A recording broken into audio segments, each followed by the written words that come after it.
see here. So we'll give a minute here. How was your day, Ben? Yeah, it's been good. Yours?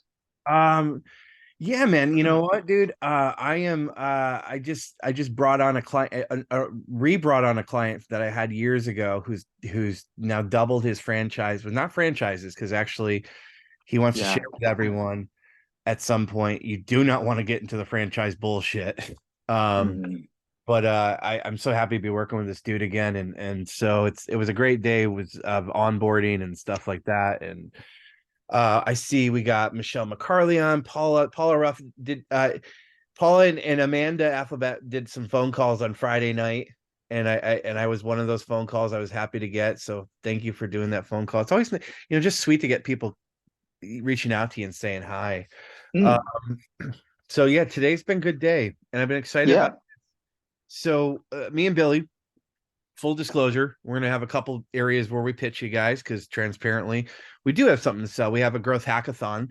This is based off of our growth hackathons. We're going to give you some nuggets and share some insights of what we've learned over the last couple of months with our people who have attended these one-on-one workshops. We actually have Billy's coming to America January 19th and January 20th. He's coming back to Indianapolis.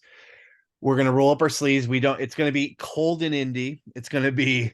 Um, it's going to be roll up your sleeves and put some work in, because that's what we found is really helping people is we roll up our sleeves for a couple hours, and these have been really fun, man. What have been your big takeaways of what we've been doing with some of these people out there? Well, I've been really fascinated to find out how, well, first of all, just how sort of simplistic some of the advice and some of the actual strategies we've given them. And it's not that, that we're giving them like, chump change when it comes to advice. It's just that a lot of people end up sort of worried too much about about their skill versus their service. Like especially as chiropractors, as health professionals, we have this kind of ego, don't we? Because we went through college, we're doctors, like 5 years or however it is, and we really want to tell people how great we are and our skills are and how great our techniques are and how we can. But at the end of the day, what we found with our with the clients that we've worked with, it's really about selling the service. It's actually getting people to understand what the actual service is versus, hey, I'm a great expert, I'm the best chiropractor here. So those things as well, but also just simple basic things which once again people hear about and people sort of know they should be doing, but things like lifetime value of clients, and patient visit average, and your average value of each visit, that OVA, all that kind of stuff as well. So just a number of things which keep coming up, and Twisty and I, we've done enough of these now to sort of understand that, I've kind of like, I've sort of kind of now changed. Twisty's like, now Twisty, obviously he's married to like a half Asian, so Twisty's now like becoming this kind of Asian dude where he's like looking at numbers and metrics, and he loves it as well. So that's what we dive into as well. Like, metrics are so important. Like it's like a dashboard. If you don't have good metrics, you don't have a good dashboard. um, that you don't know where you're going, you don't know how to keep going, how to sustain your business. So yeah, they're my kind of takeaways that I've taken through Yeah, over we the have last year. Yeah. so what we have that we're pitching tonight, just so you guys know, we're going to give you guys a bunch of nuggets. So have your notebooks out. You can take and swipe whatever we're gonna give as only Billy and Twisty do. But we do have January 19th and 20th. We're taking what we've done with these growth hackathons and doing them in a group setting. The pros of this is we can make it, one, more affordable for you. Two, we can do this together. So I think there's a lot to be learned. So having these hot seats, so we'll put you guys on for 2.5 hours where we're working on just your business and practice, and then everyone's kind of like a voyeur. In Twisty's world, that could be something else, but they're going to watch and learn from you what we're building with you, and then we're going to put you on the hot seat, and then we're going to go have some fun in Indianapolis. So we'll have some more information as we go down the road on that. But the biggest thing, man, I think that we found, and this is, I just saw this quote. I sent this to Pasha. Um, I'm not an astrologist, but December really is a sign for pussies. And you and I were talking behind the scenes, man. It's funny that people I've taken on this month as clients versus the people that are going, hey, man, I want to wait for after Christmas. I've said I've tried to get out of my own mindset. I can't keep putting out the universe, I hate this time of year. I got to start having some gratitude and love and appreciation for it, because that's a mindset thing, right? But there can be this time of year where we stop and we start going, we'll deal with it after. One of the key things I found out about the people that we've worked with, they are heavy action takers. They want to run and gun. They want to start working on stuff. So that's one thing of a mindset, but there's also a growth mindset. Billy, talk to me about compartmentalizing and where we start with the mindset of being growth focused and how to get growth focused. And I'll share my intake after that. Yeah. Yeah. Um, I've written some notes here. So, and this is obviously, I sort of wanted to prepare for this, but as I said to you just before, like successful business owners, they sell their services and packages to their clients, not their resume. Like you're not their skills. You know, that's the mindset as well. Like, you know, I think that changing your mindset to, okay, well, how do I develop, how do I meet my services to my ideal clients? You know, so that and that also helps with marketing, because you know we don't want to market your services and products to the wrong market, the wrong ideal client target audience. And then the other thing is you know, like successful business owners, they know who their clients are, and have an expertise in the area. Obviously, you know that about sort of your target audience, you know, your ideal clients. But also, successful business owners, they fall in love with their clients, not their products. You know, it's, you know, like yes, it could be, you know, a shockwave, it could be decompression, it could be upper cervical, whatever it is, right? But at the end of the day, fall in love with your clients. Have that mindset where you like fall in love with how you can serve them, how you can actually meet their needs, and not about your products, you know, because that's really important as well. And then I go through this with my clients, and most recently I have a clients who've told me that their goal was to double their practice this year, and to collect $500,000.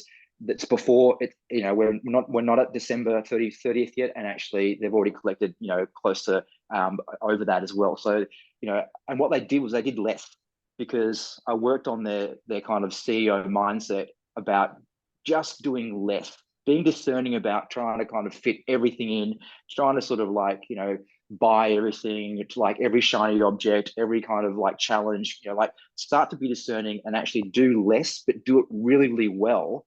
And that's kind of what's happened as well. Like, you know, so they're just a number of things. I mean, we've got so much that we could actually go through, but I just wanted us to start there. Yeah, for me, man, it's, you know, I never been a mindset guy until the last couple of years of working with my coach, Mm, Phil Tao. And if you guys have seen the I fucking dare you challenge, that was born out of my mm, work with Phil. Was mm, it might sound really weird, but Twisty actually was a really scared dude. Fearful of a lot of things, fearful of, you would think putting myself out there was not something I was scared about, but actually truly authentically putting myself out there, I mm, was. And some of the plays and strategies I'm going to drop tonight are going to require you to not be they're not to not be afraid to dive into your fear. I'm going to talk about some things that literally the last couple of days I've seen with my clients when it comes to adding on more new numbers, whether it's leads, referrals, new patients. At the tipping point was I dived into my fear to do something that made me uncomfortable.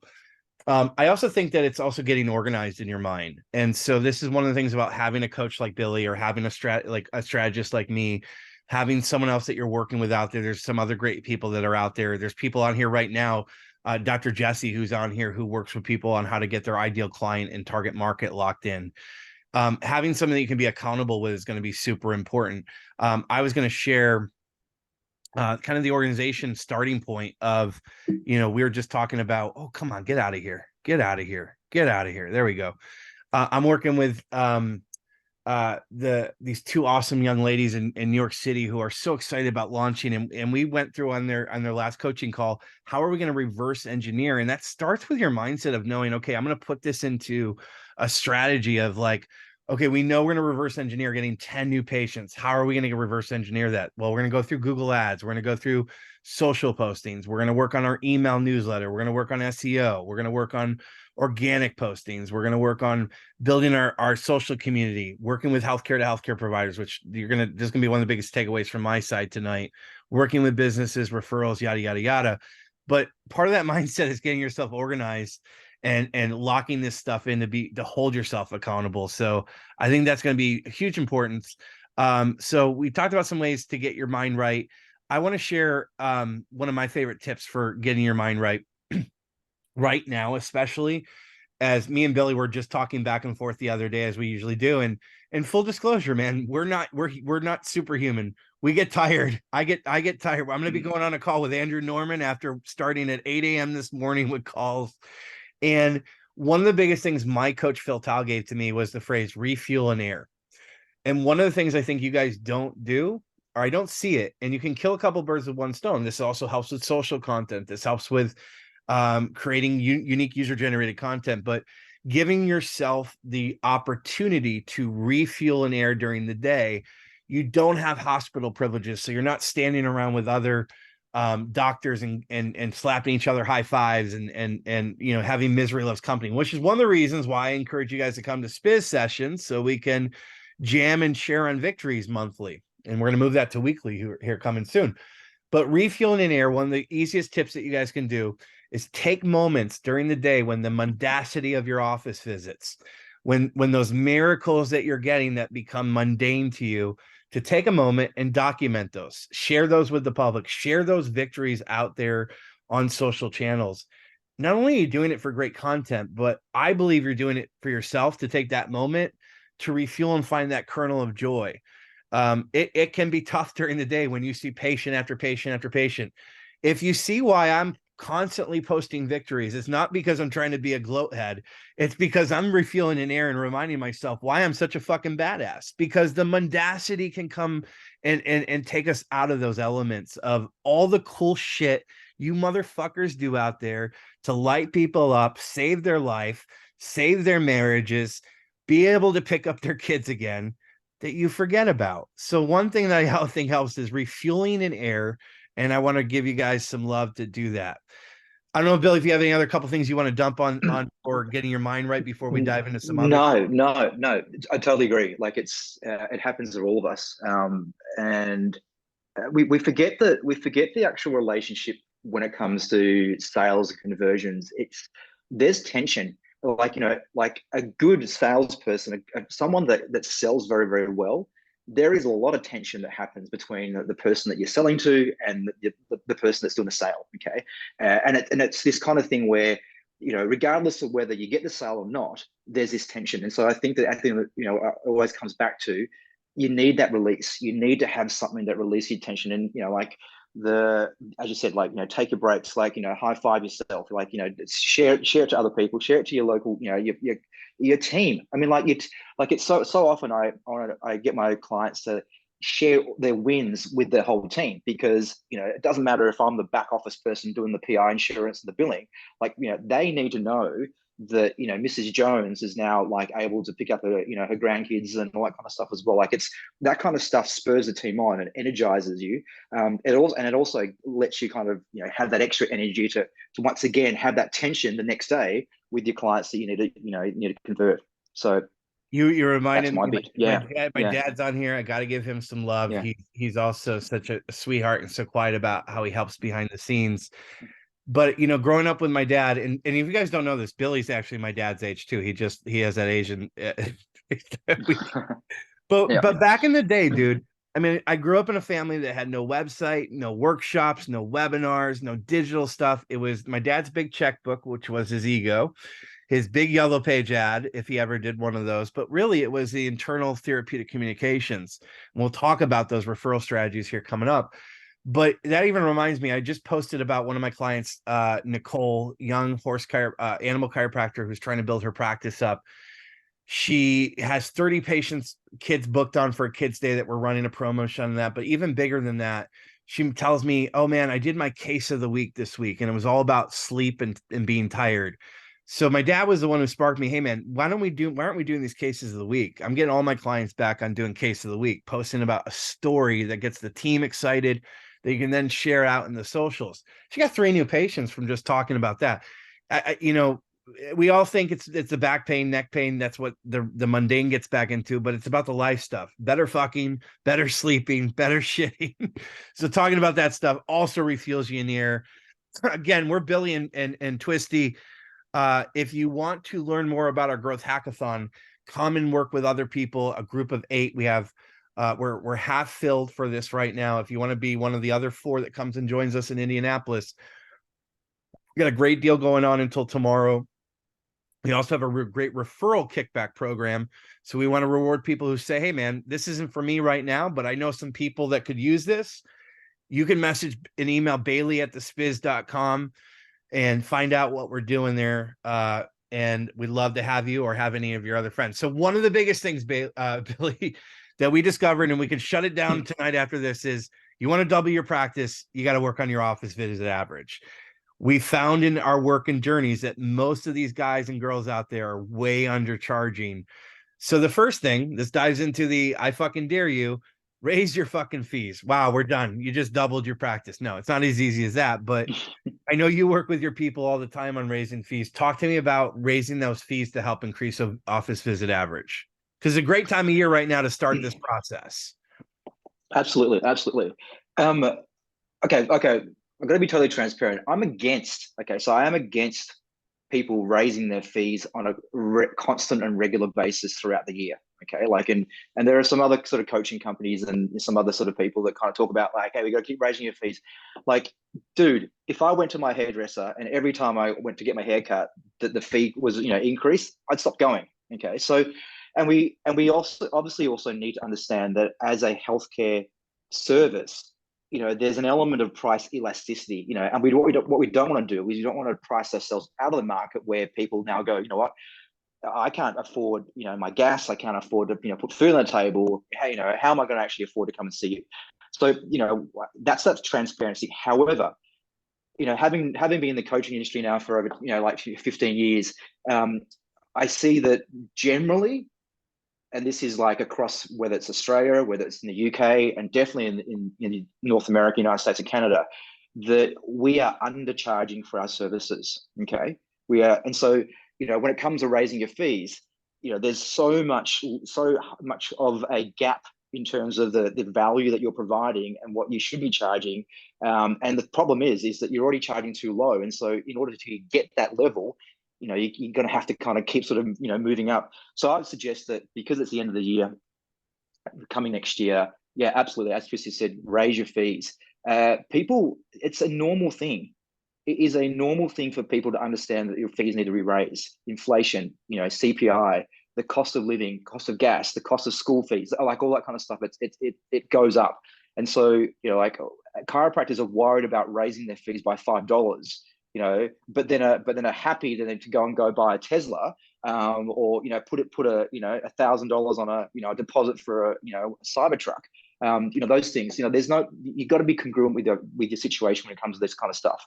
I mean, that's what do you think about that, Twisty? What we found, I mean, it was interesting in data, and this is really coming from your school of thought, was, and it really opened my eyes with working with especially a handful of the growth hackathon people over the last couple of months, was a lot of the OVAs were in the 50 to 60 range.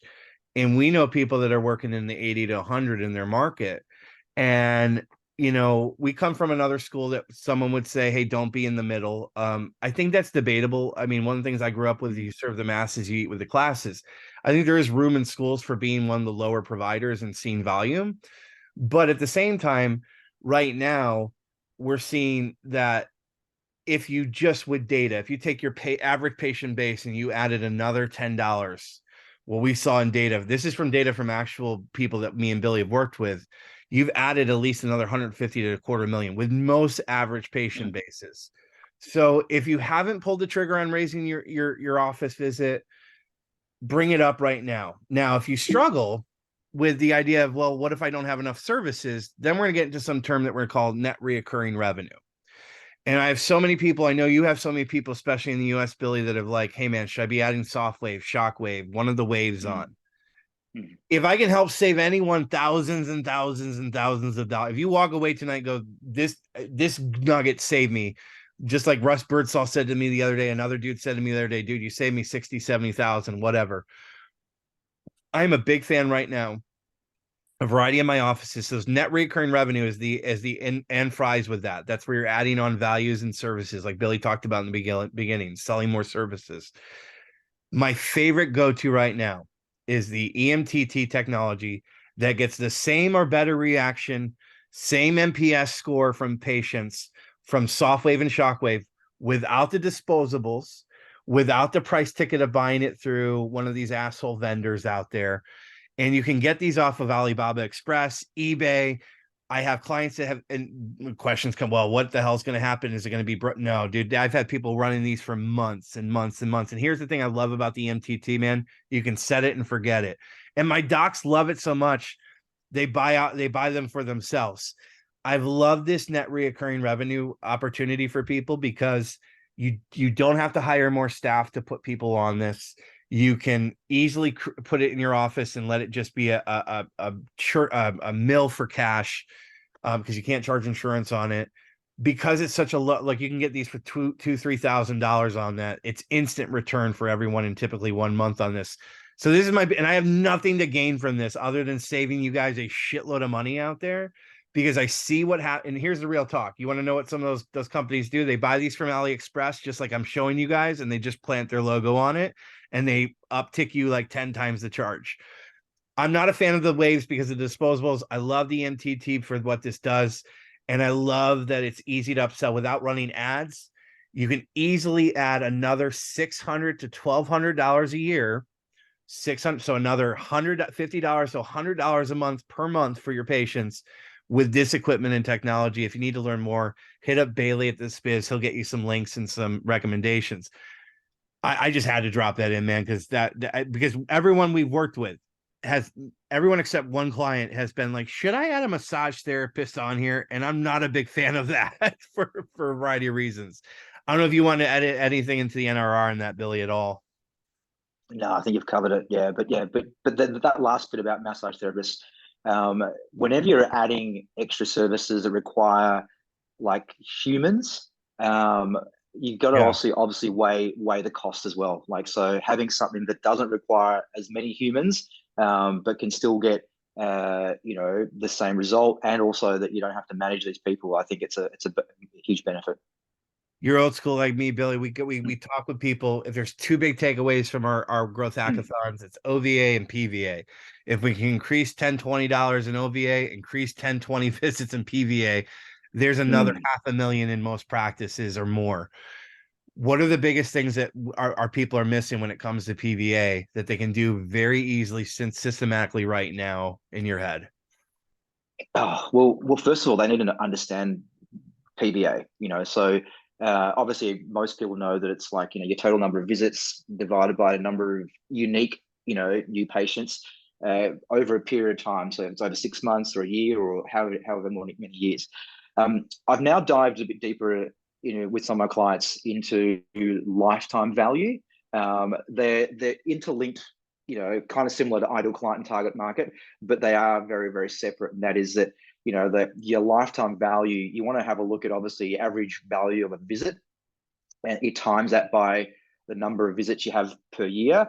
And then you need to start to have a look at historically with your, on your EHR or whatever, like what's the average kind of client patient lifespan in terms of how long, and so therefore you can kind of get a rough idea as to what your LTV is, which is different to patient visit average, because basically patient visit average is just getting a raw number of total visits divided by unique new clients. And the key with knowing your LTV, your lifetime value, you can actually then decipher like what your patient retention rate is. Okay. And one of the things that Tristan and I like talk about a lot, and certainly when it comes to diving into each individual clients on these hackathons, is like, how do you carry your retention revenue from day to day, week to week, month to month, and year to year? Because if your retention revenue is strong, then you don't have to require as many new clients as you move forward. And so that's really, really important. And the other thing as well is that looking at referral rates, okay, your number of referrals you get is in direct relationship to your lifetime value and your retention as well. Because if you think about it, yes, there are people out there in the community that aren't in your office that refer to you, but generally you have your current clients, the people on your appointment book that are referrers. And if you have a lot of people referring, it means that your retention is even better. So you want to try and really build that sort of, what's my referral rate? And then as Twisty has talked about, the expansion of your services. It doesn't necessarily have to always be another thing like a decompression or a shockwave, or what Tristan talked about, but having a look at how can you expand your service list and your products, your menu, in order for you once again to serve your ideal clients and make sure that they're happy. Yeah. Beautiful. Yeah. Mm. My take on PVA is let me come from the reactivation standpoint, because I've been kind of a loud asshole about this lately. I'm a big believer, and I'll work with you guys on this, is fuck reactivations. And I say that in two reasons. One, I believe every patient should be put on an annual checkup. So there's no such thing as a non-active patient. What the allopathic world has done so very well is created a standard of care that is easily marketable and promotable. Dentists have done it for years. It has been the biggest bane of my existence to get people to get on the wheel path of a checkup practice, because I understand corrective. We all understand corrective, and money's in corrective. The joint understands wellness, right? The joint understands people will come in for therapeutic chiropractic adjustments. But I think the missing link is preventative chiro. Now we'll go down to mission trips and we'll do one adjustment down there. And I see Anita's on here. Anita, who's a beautiful soul who used to go down with Jim Stigafus and go to Panama and adjust Panamanian kids and families. Fucking warrior out there. I don't see why we're not doing the same thing and having an annual exam in our own backyard. So one, having a annual lifetime patient and not having a non-active patient. The other thing I'll tell you guys is I would highly stress and say we don't do reactivations. If you leave, you can't come back. And this is a big paradigm shift. But the fear of actually leaving a practice instilled in people. Patty, the Dr. Patty down in New Zealand, who has a referral only practice in dentistry, which I've been a big fan of studying this. He's a client of Jay Abraham's. Also institutes this policy is that you either stay with us or you can get the fuck out, lovingly, in his own words. He requires 2 referrals a year, and he requires that you stay within the practice. So you can eliminate the reactivation bullshit of, you know what, we have an annual exam and you're going to be a patient and we're not going to chase you down. Now, on that other note of PVA, I have to give a shout out again to my dad, old school. It's all about love and service, therapeutic communication, scripting with your table talk. One of my favorite things my dad always says, when it comes to the question of, do I have to come back? Absolutely, yes, you do. And saying it enthusiastically. I think that we've become pussies. Let's just say this, we're letting our patients go. I had a client in Boston, Massachusetts area up there who called me frustrated with leaving. His my client, he's 170 PVA, beautiful PVA. He's like, I'm just so pissed this patient's leaving me. And I said, did you ever think to tell her no? And he goes, what do you mean, Twisty? I said, did you ever think to tell her, I don't think that's a good idea? I actually had a client this year. I won't share who the name is. You guys can guess, but she's been with me for a while. I've helped her build her business pretty strong. In the summertime, she ran into some issues and she said, the first thing I need to cut out is you. And I said, I don't think that's a great idea. In fact, I think I failed you, because you should have been coming to me saying, Twisty, I need to make some more money fast. So I said, but I'm going to let you go because that's what you think you need to do. But I think that's a bad idea, especially right now. 2 days later, she says, let's go. And she's added more revenue onto her business ever since. I think you guys let patients go way too soon, way too often, and you don't have that authority. We'll talk about that. And that gumption to go, I think that's a fucking bad idea. Just putting that out there, but those are some things to help with PVA. Let's move on to, of course you need more. Everyone loves more leads, Billy, right? We all love more leads. What are some of your favorite leads? Because we both are growth hackers when it comes to marketing stuff. What are your favorite leads, lead stuff right now? Well, it's definitely utilizing your current clients as well. So, making sure that you're building those retention. I think, most of the people on this call have had experience and exposure to Jay Abraham. And I remember Jay talking about that every single process or system in your business needs to have some element that gets people to refer. Okay, so whether it be your intake form, or whether it be the client journey as it starts with making an appointment, or it's booking in your schedule of care, all that kind of stuff. Everything that you do, it requires some level of access to for your clients to be able to refer someone. So referral strategies. But then what I always like to talk about is the analogy of a spoke on the wheel, and that is that too many business owners rely on just one or two spokes, and that's maybe like referrals, great, but then they might sort of do some Facebook ads, and when there's so many more other things, we're talking about newsletters, we're talking about like SEO, making sure your landing pages, websites that are linked to some kind of sponsored ads. Like Twisty, you do a lot of stuff when it comes to advertising on YouTube and everything else. So making sure that there are 100 ways to get one lead versus just relying on like one way to get all your leads. Yeah, dude, that was Yeah. you have to be so diversified in your portfolio of Yeah. lead generation. And I'll just share, we talk about organization and keeping stuff. I gotta share this. I'm working on let me go to an actual live account here. Things will work and things won't work. This is an actual account that I have where I don't just ride on one trick pony stuff. We ran webinar lead ads for plantar fasciitis, for vertigo and balance. We have a newsletter that we're running and getting leads at a certain amount a day. One thing is when it comes to growth hacking and lead generation, you can't just rest your laurels on one thing. You have to test multiple different variances and different ideas. And the reason, and anybody who knows it works for me, I say this stupid fucking cliche line all the time, but there's a reason why markets and marketing.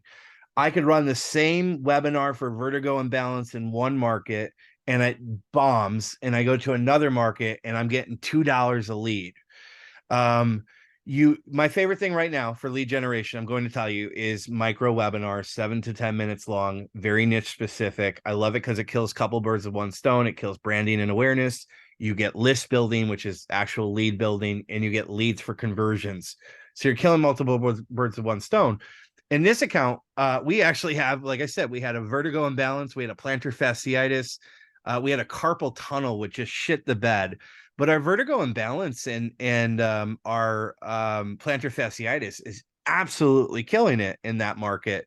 And now we're testing a weight loss one. So I love the webinar ones. I actually recommend, and my clients know that I do this, I test broken. Before I even have them record the webinars, I will literally run the campaigns, get them going, and see what works before I have them invest in doing the webinars now. But you have to have multiple things going on, as Billy said. So I love that. All right, Billy, you were talking shit. I fucked up the screen share. Our next thing is about authority. I love some of your emails. If you guys aren't on Billy's newsletter, holy shit, he is upping the ante with high quality regular content. You were talking about authority the other day and being the trusted advisor. Share some more on that if you don't mind.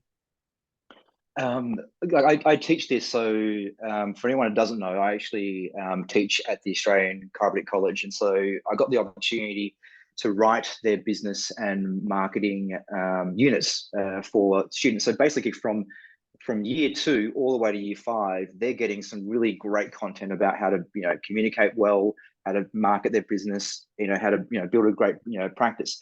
And one of the things that I always go back to, and that is that people seek you out, and because you are a leader, just being a chiropractor, you are a leader in your community, and so it's expected for you to actually have, the ability to show that. And so having authority, and that could be authority, and I'm not talking about like South Park's respect my authority, but it's making sure that, once again, going back to that whole cliche of ideal client and target audience and target market, making sure that you're the authority piece for those people.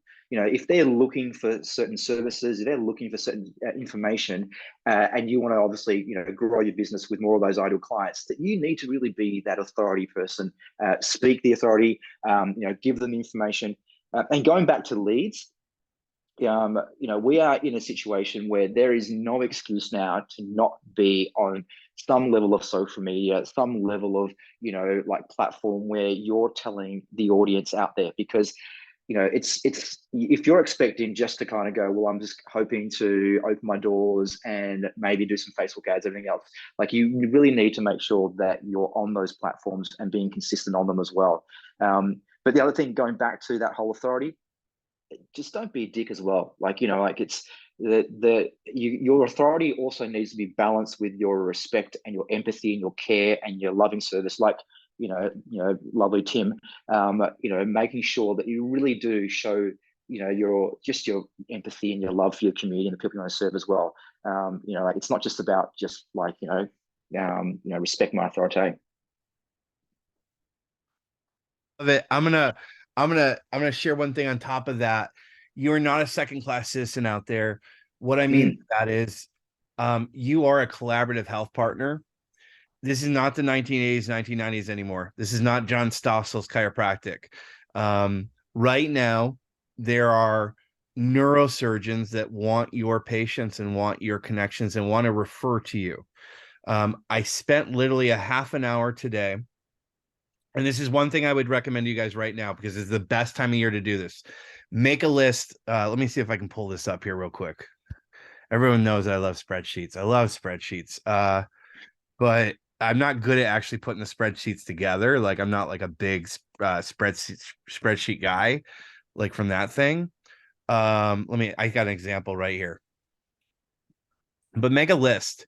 If you want to double your practice right now, the big you could take this away and just do this. Make a list of your healthcare to healthcare providers. Make a list of who you have relationships with, who you don't have relationships with. Make a list of those who you have relationships with, start nurturing better. Make a list of those people who you don't have relationships with and start targeting.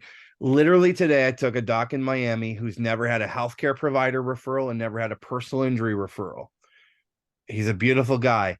We spent 30 freaking minutes on the phone. We made 3 phone calls to lawyers' offices. The first lawyer was a freaking asshole. Well, I've been 30 years in practice, and I started asking, well, what do you like to be like? What do you like to work with? What do you not love about working with chiropractors? So I don't, it's whatever. If they're friendly, he was a dick. I was like, thank you for your time, sir. Called another lawyer's office. Front desk person is like, I have no idea what you're talking about. I'll send you to the office manager. Third call.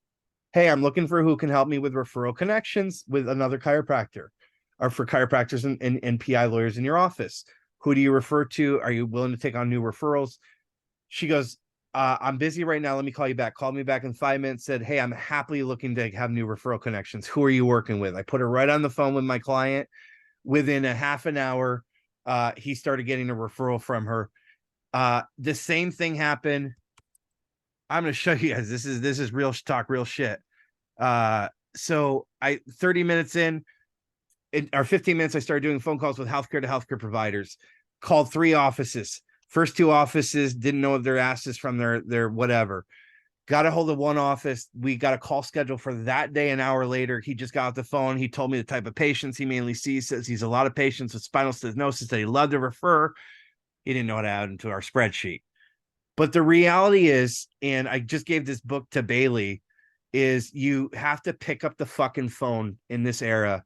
It's still old school. It still works. Pick up that phone, call other healthcare providers. You're not a second-class citizen. Call them and tell them, I would love to collaborate and work with you. If you guys can get a list of 10 specialties and get 3 targets in each of those specialties, I'm going to tell you the law of average data on this because my clients have done this over the last year. It will be low 3 to 6 referrals a month, high 10 to 13 referrals a month. But you got to put in the fucking work. I see Cheryl Usher's on here. When I had Cheryl do a play, hi Cheryl, I had Cheryl do a play with her med spa to go out and talk business to business and get businesses on and with a sign-up sheet. It's going to take work. That's why I sent that email out earlier tonight. If you're going to want to work with me and Billy, it's really work. But if you put in the work, we're going to bring you guys double your price. I swear to you guys, because we've seen it with all our clients before. So On that note, if you guys want to, we'll get out of here. If you want to learn more, get a special deal, all that cool stuff. Even rich people like good deals, right, Billy? If you want to get a best deal Yeah. for this weekend only, or if you want to learn how you can get a referral kickback for us for our growth hackathon, hit up Bailey at the Spiz. Let's double your practice. Let's double your vision in 2024. Thank you guys so much for hanging out with us tonight. I don't know. Bye, guys. Thanks, everybody.